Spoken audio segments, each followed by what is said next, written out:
Neil Tracy, very good morning. Morning, guys. How are you doing? All good. So the first point on the agenda of the Tide 5 this morning is surrounding Paul O'Connell and the Irish line-out. What changes, first of all, can you make as a forwards coach, and what are you expecting on that front?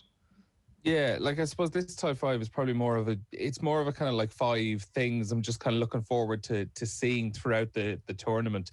And the first one I went for kind of just basically is the fact that Paul O'Connell is here. And, I'm just curious to see what changes, if any, has he been able to make over the course of basically a week or so.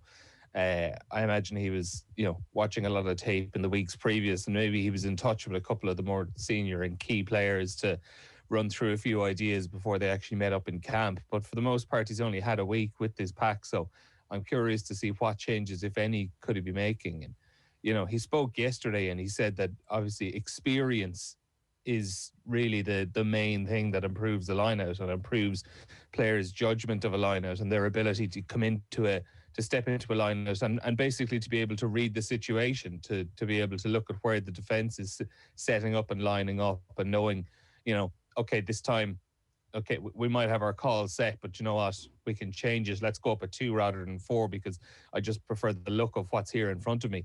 And I'm just going to be interested then to see the variety, the movement of the players.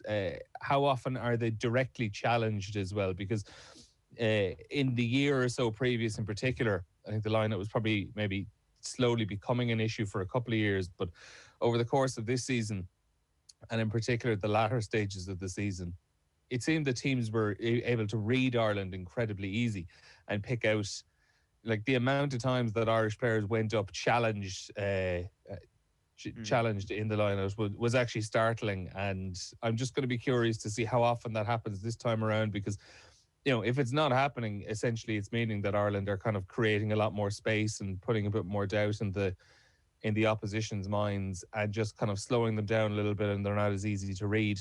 Do we see a few shorter options as well? Personally, I'm a fan of something that crept back into the game in the last couple of years is the kind of no lift line out where, basically the teams are setting up and the hooker will just throw it into a player who's standing up. And I think if you do one or two of those, even just one of those in a game, it just creates a little bit of doubt and a little bit of variety. And it is sometimes, I'm well aware, it's an option that a lot of teams will go for when they're kind of struggling a little bit for confidence and winning their own balls. So on one hand, it's probably something you don't really want to be seeing. But on the other hand, it does just kind of put in a little bit of variety, and it probably keeps the opposition a little bit honest. Is there a best situation, a best part of the pitch to be doing a no-lift line-out in, Neil? Probably the closer to your own goal, the larger the risk is. Basically, is the extent of it, because I don't know, it is a risky option at times, but I'm not really sure if there is a perfect place in the position to be going for it. It's just something to try out once again and just kind of keep the opposition honest. Neil, when it comes to those, just going to say, Neil, when it comes to those second row options that we have currently, are you thinking Tadhg Beirne's form has played him in beside James Ryan when that pack is picked later this week? I don't know. I really, really don't know on it. Personally speaking, I would say Tadhg Beirne is probably the most informed player in the country, based on what we've seen since October. And in my own personal opinion, I would like to see him starting in the second row with James Ryan. I think maybe they might go for another option in the second row.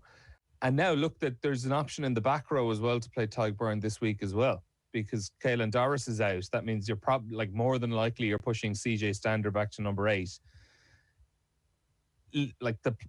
The thinking coming up to this game was that we were going to see a back row of Stander at 6, Doris at 8, and Peter O'Mahony at 7. If you're keeping Peter O'Mahony at 7, all of a sudden there's an opening there at 6 where you could play Tadhg Beirne and start another second row. Now, the problem with the back row is there are about 5 million different combinations you could go for, because the other thing that jumps out, which is just a natural, is put Peter O'Mahony back to 6, or put in Will Connors and or Josh van der Fleer at 7, or you could keep Peter O'Mahony at 7 and play Rhys Ruddock at 6 as well. So luckily for Andy Farrell, he's not really short of options, as much of a blow as Caelan Doris is going to be. And look, that's forgetting as well Ryan Baird and Gavin Coombs, who've come in as well. I personally, though, I'd love to see Tadhg give it a run given a run in the second row, but maybe for the game against England, when I think maybe you need a little bit more physicality, I wouldn't mind seeing him being put into the back row. That's very interesting. As a kind of a hybrid option almost. Yeah. And how he's utilised is going to say a lot about how they're approaching these games. Like, this brings us nicely on to the new blood here, because you've mentioned a couple of those players that you're really excited to see, Neil, and obviously the pack is where we're going to see the vast majority of these new players that you've outlined. Yeah, and like, I know 2 of these were added yesterday, but we asked for new blood. We've got it. Like, there are 4 uncapped players in this Six Nations squad. I could be open to correction. I can't remember the last time there were that many uncapped players involved in a Six Nations squad or involved in the start of a campaign. It is more than likely we're going to see the Italy game being the debut game, like the breeding ground, barring any disastrous injuries. I think there's enough experience and enough players in form that, in all likelihood, maybe Gavin Coombs or even Ryan Baird might have to wait a little while before they're involved in making their debuts.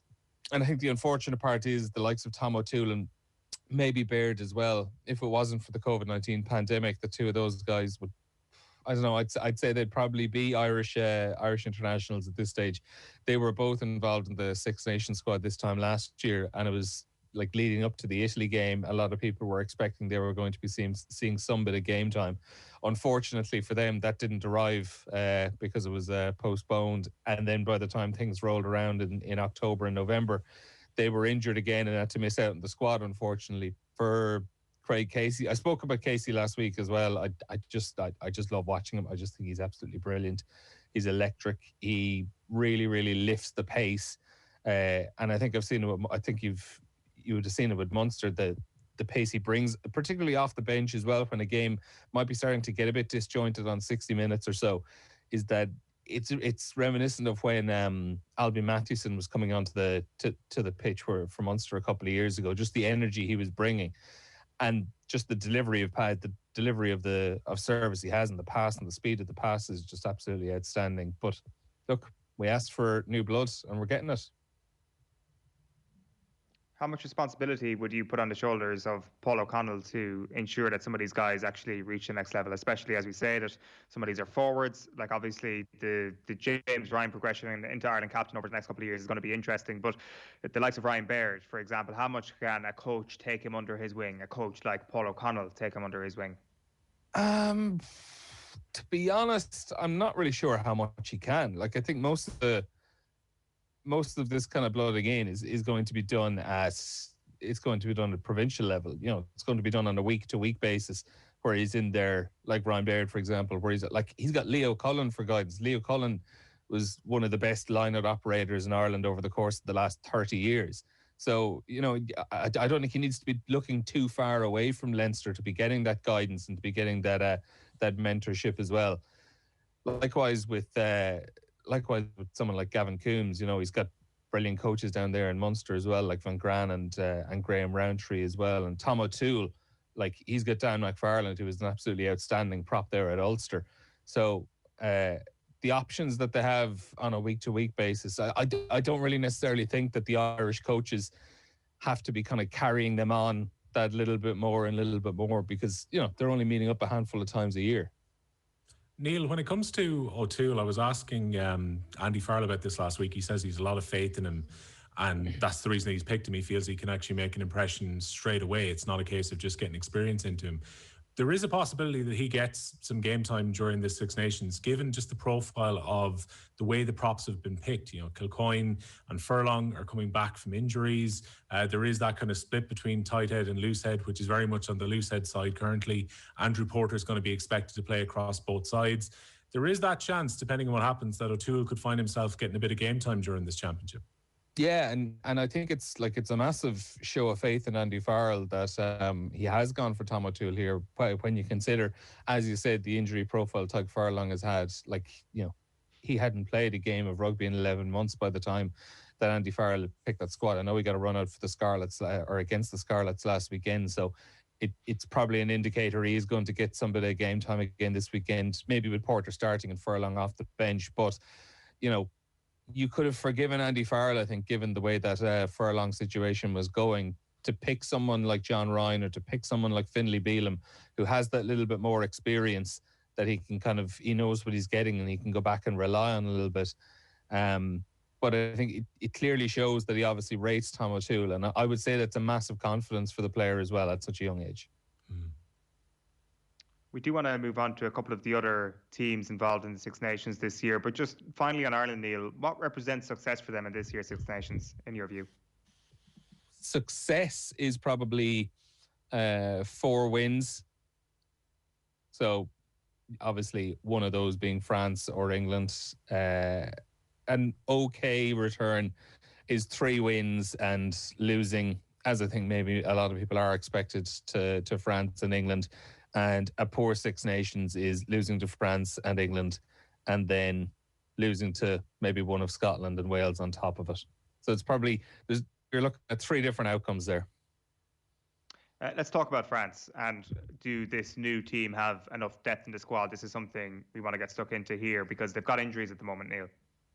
Yeah, and this is one thing I'm really looking forward to seeing over the next few weeks as well, because last year we saw new France, this young team full of hot shots, and they were absolutely outstanding. And probably for a little bit of madness really in that game against Scotland, they probably would and should have won the tournament itself. Now, they had a load of injuries in the autumn, and we did get to see a taster of that depth that they have against England in the final of the Autumn Nations Cup. Now, granted, they lost it to England, but they were absolutely outstanding in that game, and in a lot of positions were down to almost 3rd and 4th choice players.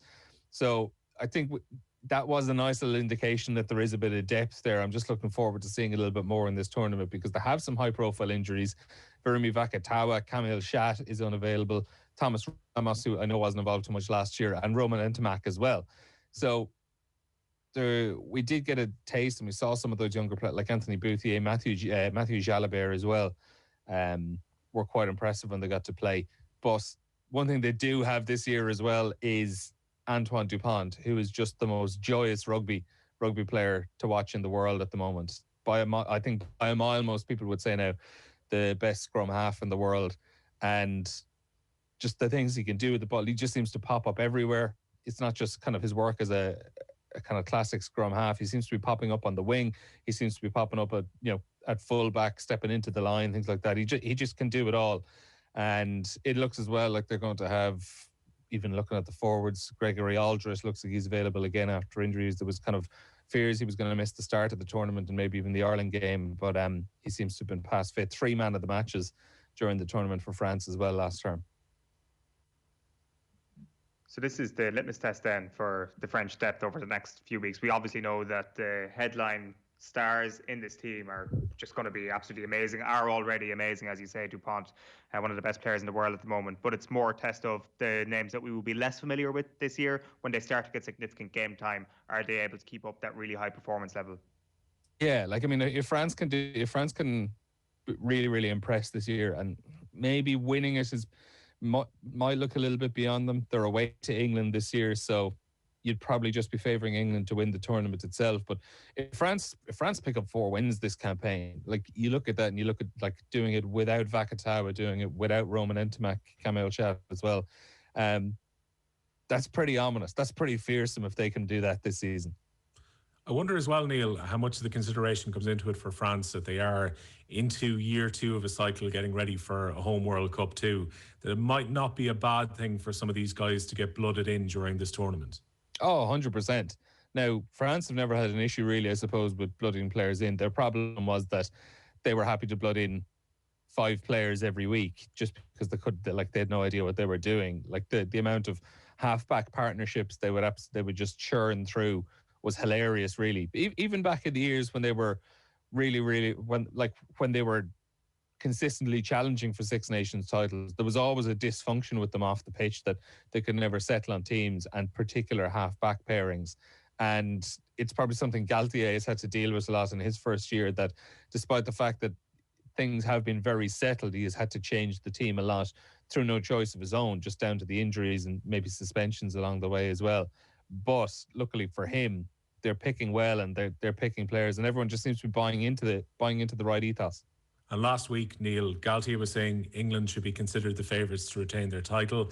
Eddie Jones was saying France are probably favourites in many people's eyes. How do you see it between those, if we take it that they're actually the top two teams in the tournament? I would still be leaning on the side of England as favourites for the tournament, basically just down to the fact that they have home advantage when the teams are going to be meeting later on in the competition at Twickenham. That is probably just about what's kind of leaning things over on the England side for me. Right, point number 4 is Scotland. And to quote you here, Neil, can Scotland finally live up to their potential? That's 4 finalies, Neil. This has been going on for quite a long time. Yeah, I think maybe I just copied and pasted that in from last year's Six Nations preview and from the year previous as well. But no, look, I always think Scotland are a team, everyone wants to see them kick on and do well. Like, I remember Eddie O'Sullivan got tons of criticism in Scotland for the comments he made after Ireland beat them in the Autumn Nations Cup about how they always talk themselves up, and they always tried to put themselves up on that pedestal alongside the bigger teams, and they always let you down.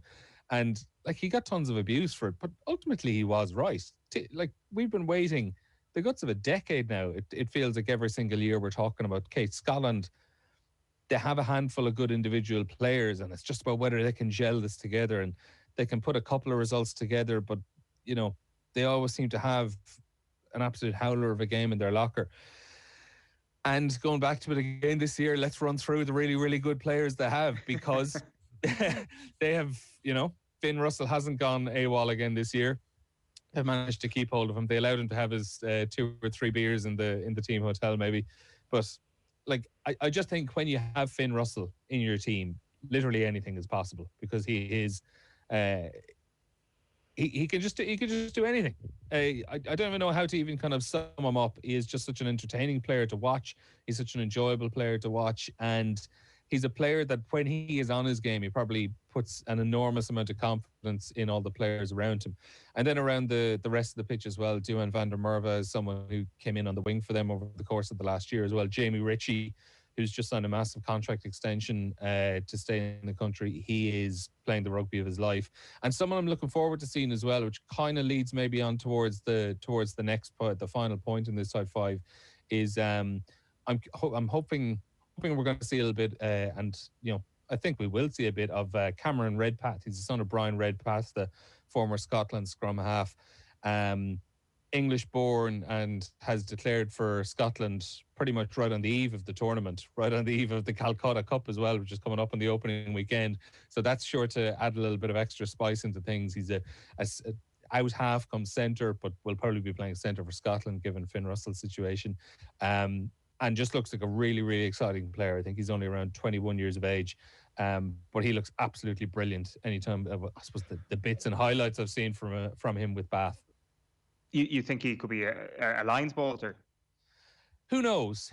And as you say, that leads onto this final point that we have, where viewing everything in this Six Nations now is going to be viewed through this Lions prism.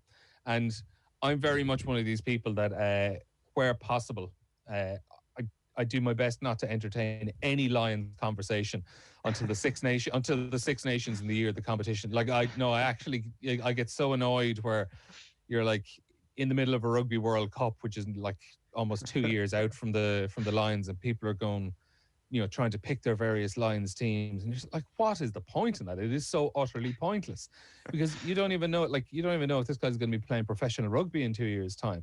So pretty much I will be on hold with any Lions conversation up until the new year, and we get into that Six Nations, because from there, the Six Nations in the year of the Lions absolutely makes or breaks people's chances. Look at Peter O'Mahony back in 2017. He was struggling to get into the Ireland team for large parts of that competition. And ultimately it was Jamie Heaslip picks up a back injury in the warm-up against England. And look, unfortunately for Heaslip, it was the back injury that ended his career. But Peter O'Mahony comes in at the last minute there, plays one of the games of his life.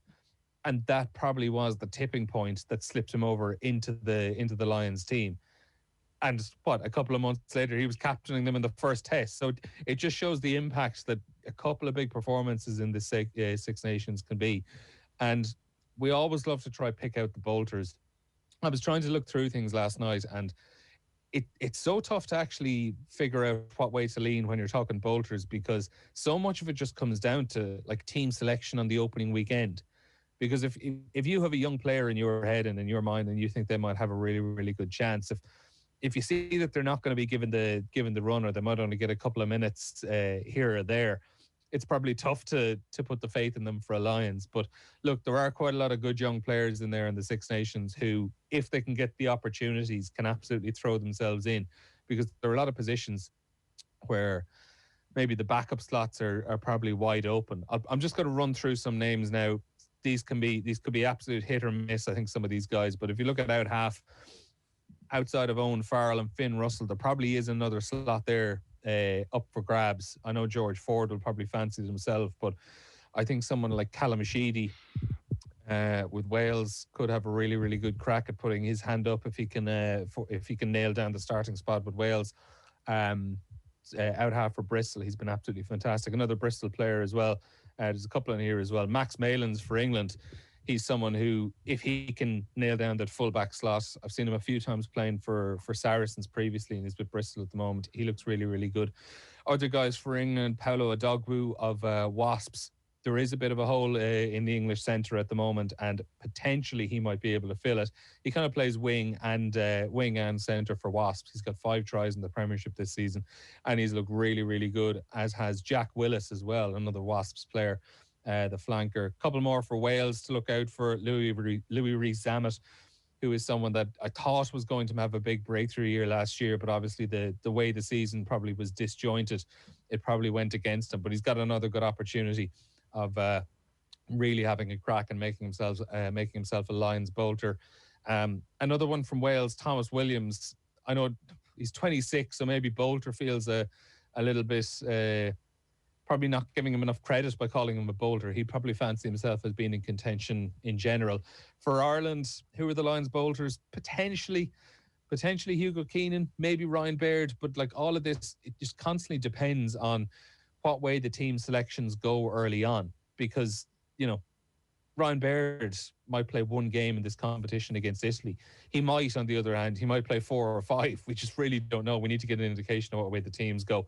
But I am just looking forward to, over the course of the next 6-7 weeks, pretty much every game, every major incident, every mistake, every unexpected win, you're looking at things through the Lions prism. Yeah, no, it is. And now is the time. You're right. The World Cup is way too soon to be chatting about this, but it's also a decent mechanism for us to get over our every 4 years quarterfinal pain by just distracting ourselves with the Lions. It's going to be a great weekend, Neil. It's going to be a great competition. Thanks a million for setting the tone for us this morning. No problem, guys. Good morning. Neil Tracy there with his Tide 5. We'll bring that back again next week to react to week 1 of the Six Nations.